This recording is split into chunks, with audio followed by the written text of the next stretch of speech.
Hello, potato. It's time for a coffee break, but unlike other coffee breaks where I try tinned coffees or instant things where I'm trying to make a coffee beverage fast, today we're gonna take a little bit longer and do something a little bit different. Now we're not gonna go full pour over, which I've done in a video before, and it's very time consuming. We are still trying to make something that is fast. It's just gonna take a little longer to get to that point. Now, in a recent video, I showed that we got the Nespresso Vertuo Next. We found a really, really good deal on it, and we've been wanting one, and now we have one. And we've been using it fairly regularly. It works wonderfully. It makes a good cup of coffee consistently, or good espresso consistently. And yes, it's been a lovely thing to have around and add to our collection of coffee making devices. There are, however, a series of issues with the device, not with the device itself, but with the process of it. First off, you are at the end left with a bunch of these little metal coffee-filled pods. Now, this version of the maker did come with, I think, 3 bags that you can load up and send back to them, and they will take the coffee out and use it for plants and recycle the metal. And that's all lovely until you run out of those bags and have to buy more of them, which, let's face it, nobody's going to do that. The second is selection. So with the original Nespresso, the one that had the little canisters instead of the little domes, there were different brands of coffee, or espresso, I guess. I think that one just made espresso. There were different brands you could get, though. There was, of course, the first party stuff by Nespresso, or Nestle, I guess. And there's Peet's, and I think Lavazza, and Kimba, and Starbucks. There's a lot of different brands you can buy, and for some reason, with the Vertuo line, there's just the first party Nestle pods and Starbucks. And that's it. I haven't been able to find anything else for the Nespresso Vertuo line, which is unfortunate, because while everything we've tried so far, some Starbucks, a fair amount of the Nestle stuff, has all been really good, you maybe want a little Major Dickinson's in there every once in a while. And the third issue, and realistically probably the worst one for your average consumer, is the cost. So since there are so few of these being made, there's so few options out there, each one of these generally averages out to about $1 a pod. Now, if you're doing things like a double shot of espresso to make your own mochas, that's still going to be cheaper than going to Starbucks or Dutch Brothers or Peet's and having them make you one, because they usually use like a double shot in their drinks. You can get a double shot pod for this. It will be a little bit cheaper, but for a cup of coffee, one of these makes about half of what I would consider a normal cup of coffee, and probably about half of what you'd get getting, say, a Venti at Starbucks. So these are not as economical, because a couple of, you're looking at $2 for a Venti worth of coffee. A Venti coffee is think 3 something right now. So it's still cheaper, but not as much cheaper. And if one is being fair, when Keurig first came out, they had the same exact problem. There were very few options available, and they did probably cost about $1 a cup. Of course, they've gone down since then because people found ways of making off-brand pods for it, and that drove the prices way down and the selection way up, much to Keurig's chagrin. So far with Nestle, that hasn't really happened. The Nespresso, there doesn't seem to be, I don't know if it's just because this doesn't have the same market penetration as the Keurig or what, but there aren't knockoff Vertuo pods, which is unfortunate, because if you want something a little bit cheaper or something with a little different flavor to it, the only choice you have is to make your own. But thankfully, the internet being what it is, that is an option. And I've seen different ones with pods that you put little foil stickers on the top of, or what looks like press and seal on top of, and you make your own pods that way. And for me, I don't want to deal with, if you watch any of my Lego videos, you know my opinion of stickers, and I don't want to deal with putting stickers on one of these. So what we ordered instead was a replacement lid from Benfuchen. That's a very IKEA name, I think. We have the reusable silicone lid for the Nespresso Vertuoline Coffee Capsule. Now, unfortunately, Amazon has put the shipping sticker right over the instructions, but I found some online on their Amazon page, I think it's actually the same exact picture. So we're going to try and make our own today. Now, I've already taken everything out of the box because things that were going to be entering my mouth were in there and they need to be washed before using them. But on the picture on Amazon, it does show that it comes with 2 of the little capsules, a couple little scoops, and a brush. And to be clear, this is a very tiny box. I sure figured when we got it, it was just going to be those lids. The other stuff was either false advertising or probably said in very small print, sold separately or something. But to my surprise, opening the box, it did come with this plastic scoop, which I guess this flat edge here is probably for leveling. It doesn't come with instructions, short of what's on the box. And again, that's just, I found a picture of that on Amazon, and we'll go with that. The little brush, which I'm guessing is for kind of cleaning up the edges a bit once you've loaded your pod. A metal scoop. I'm not sure why a metal scoop and a plastic scoop, but there's one here, and I guess you could use this for maybe tamping it down a bit, which is a thing of contention in the Amazon reviews. And finally, 2 of the silicone lids. So, of course, as expensive as these machines are, I'm a little concerned with ruining it, but this does seem like it shouldn't interfere with any of the mechanics inside the machine, as long as it doesn't fly off and spray coffee everywhere. It's got the hole already in the center of it for the water spout to go in. It's got a little trench here, so the little blades inside, I don't think I can show them on camera, but there is, it's all bad. Let's tilt up a little bit. There we go. So in here, and I still don't know how well you can see it, but there's a little hypodermic needle water spout here, and then all around the edges there are little metal teeth, and those are what poke the holes in our pod. So this little trench should prevent those needles, those little teeth, from digging into anything and damaging themselves or damaging the pod, hopefully. Back down. So yeah, today we're going to try to refill and reuse a Vertuo pod. For that end, we've got a little workplace so that I don't make a horrible mess on this table that I will have to clean up, because I probably will be making a mess. We've got a used Starbucks pod, and we've got a utility knife. So my wife has actually gone through and cleaned out a bunch of these already and gone and thrown the coffee grounds into our flowers, which is a good use for it. So basically, if I'm understanding everything correctly, the instructions don't really go into this part of it. And again, you can buy just replacement cups, which I would assume would be compatible with this lid, but I'm trying to reuse the pods we've already paid for now at least.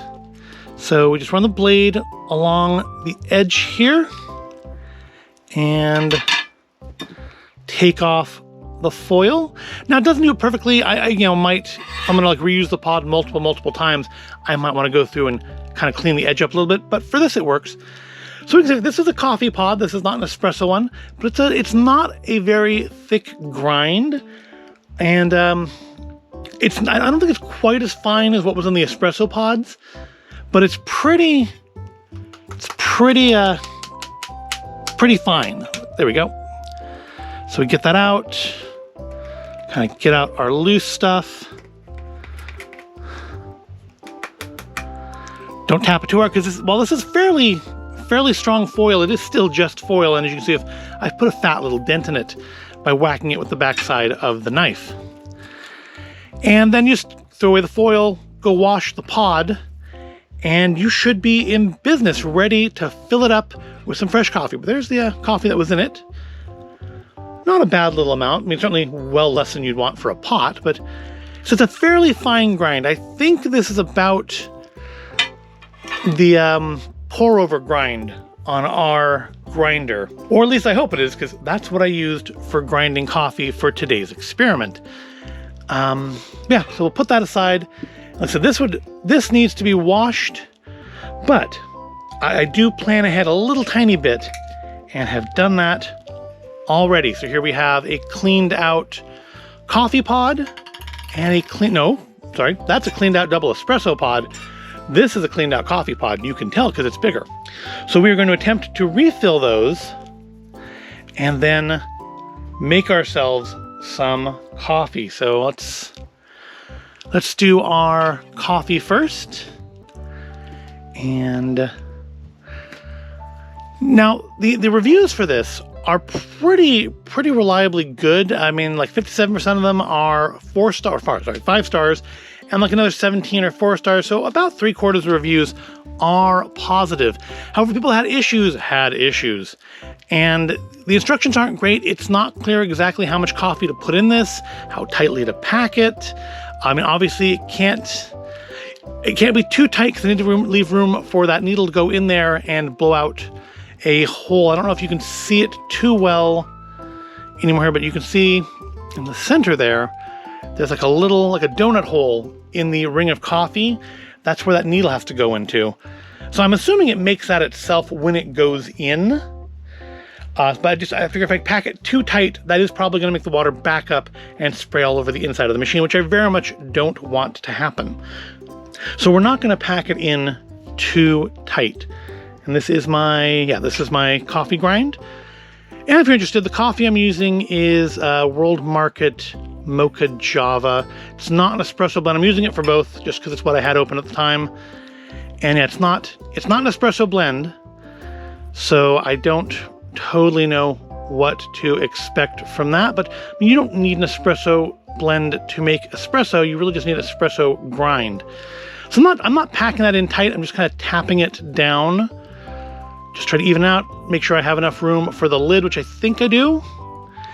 And then I will use our little brush here just to get that off the edge because I don't want anything to interfere with the lid if at all possible. And you see there's still some like little remnants of the previous foil seal on here. And yeah, that is a thing you can we let's try flattening it out a little bit. No, I don't know why there's both scoops. I have no idea. We'll just stick with the metal one because it's shinier. Not a lot shinier, but shinier. So I think that should be about right. That fits on there fairly snugly. But that is our recycled pod. This was one of the Mexico coffees. It is now Mocha Java, which means now we need to try it and see how it works. The other thing I'm concerned about a little bit is, of course, this does have a waste receptacle for used pods to drop into, and I'm also a little concerned that this lid might pop off when it gets ejected into that. And there's not really any way to stop it from ejecting because when you open the top, it ejects whatever's in there. But so our machine should recognize this as a normal Nespresso Vertuo pod. It's in a Nespresso Vertuo pod. So yeah, we've got it set up. Pop it in there like normal.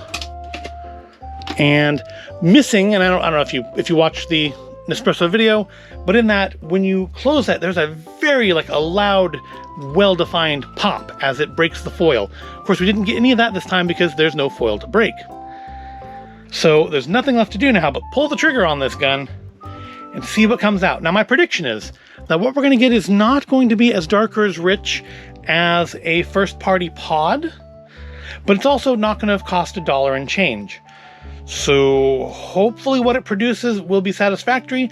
I admit with the Keurig, I always had fairly mixed results. It definitely wasn't as strong as a proper Keurig pod would be. But again, also at the time, especially at the time, it was cheaper and you weren't throwing plastic pods into the landfill. Let's see how we do with metal. All right, let's load it up, pressing the button. You can't see I'm pressing the button because it's off the camera, but I am. All right. It's winding up normally. No errors. It is pulling in the water now. So we didn't get, because I saw some people mention that they had the machine just threw an error and wouldn't work at all. But so far, I'm gonna say so far it looks about like the normal Nespresso pod. It's very foamy, which I think that's what, I think how this works is I believe the whole pod inside the machine like spins around. Those little arms that look like they clamp down on the foil top and spin the whole thing, which might also help hold that lid on so it doesn't fly off and spray coffee all over the inside of the machine. I've also played around a little bit with trying to get more coffee out of a pod, and I found, if I do like a half a coffee pod more worth of water through it, it still comes out pretty strong. So yeah, much like with the first party pod, we're getting a lot of foam here. At the end it is pretty weak looking, but looking at the actual cup itself, as the coffee dominates a little bit more than the foam, that is a lot of foam. This brewer makes very foamy cup of anything. But you see, we are getting about a cup of coffee in there now. It's asserting itself as coffee. It's darker than I was expecting, so that's a good thing. But I was expecting it to be a little weak looking, and at least from the angle I'm looking at it at, and on the screen here, it looks normal. So here we have a cup of our Mocha Java as made through the Nespresso. And looking at it, I don't see anything to complain about. It's a lot of bubbles stuck to the side of the glass, but it's very dark. It looks about like what the first party pods have been putting out. Smells pretty strong, and this isn't a super strong scented coffee, so I don't expect a huge amount of aroma off of it. But it looks the part, and nothing sprayed out the side of the machine, so that's a plus. And so let's see, let's give it a try.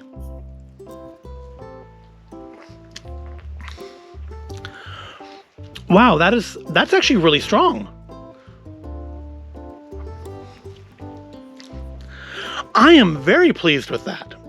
That is better than I hoped for. I really thought I was going to get kind of some sort of like a semi-weak coffee out of it, but no, that tastes maybe a little stronger than it does when I make just normal drip brew coffee using that coffee. I am quite pleased. Now well, let's eject it and see what happens. Let's put that over there. Keep it on camera. It's the item, right? Let's eject the pod and see what happens there. And as you can see, not much I can do to stop it. It ejects it down into the waste bin. Let's get it out of there and see what we've got. Well, of course, it's very hot because it just had boiling water poured through it, but it has not come apart. It's still seated nicely. If I can get it off without burning myself too badly here. Because, of course, there's warnings over there. That's one thing I can definitely determine from the instructions is you're not supposed to touch it while it's hot. But the little cone holder is not as well defined as it is on the first party pod. But I feel like this worked. I feel like I got this right in the first try. This was pretty much perfect. Because now I can just dump that, go put it in the plants, wash that out, and I am ready for another cup of joe. So I am very pleased with this. Now I have really high hopes now for our espresso. So this is a double espresso. It makes 2 shots because 1 shot of espresso isn't good for much of anything. So I have espresso ground, some of that same coffee. Again, it's not an espresso blend. It's not an espresso roast. So I don't really know what to expect of it as espresso, but I've made espresso with non-espresso blends before, and they're fine. It's the grind that seems to matter as much as anything. I think that's about as much, maybe a little bit more. I think that's about as much headroom as I left for the coffee. Just kind of gently tap it all down in there. Some of the instructions on this show like tamping it with a full-on espresso tamper, and I don't feel like that's appropriate. But just, kind of flat it out. Make sure there's not stuff on the edge as much as possible. And we're going to put in our other lid. So the reason I got the, you can buy just 1 lid, but I figured get 2, because 1, there's 2 of us living here.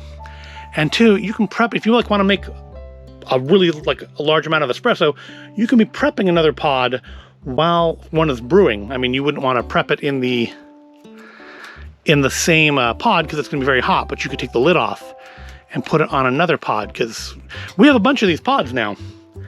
Because we have gone through and cleaned out the ones we had and thrown them in the plants, and we have those little pods. So we can make as much of this as we want, and it's now pennies per cup or shot as opposed to $1. So that's that. If this works too, that is going to be a huge, huge deal for us. It's a game changer.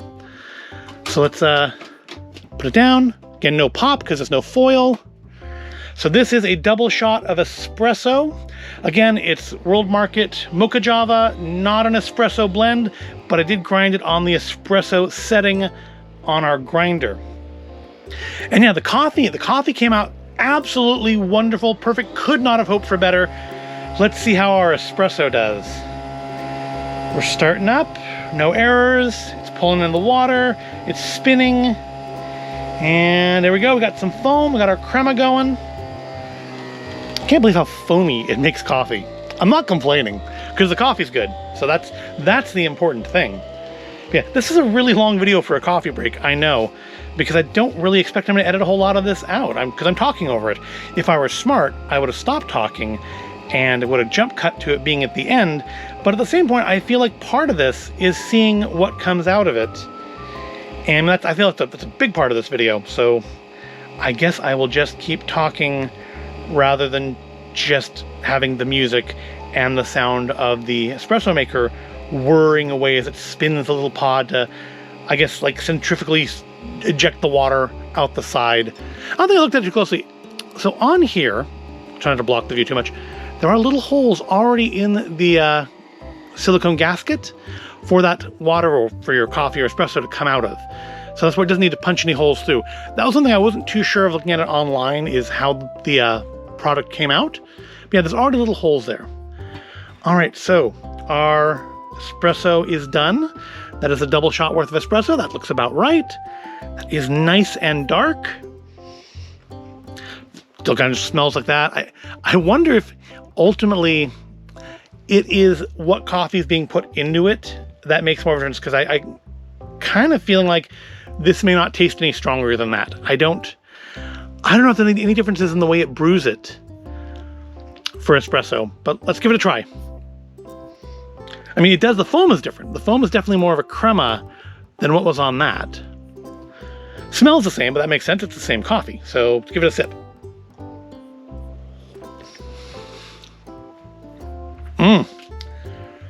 I think that might be stronger. Let me try this one again.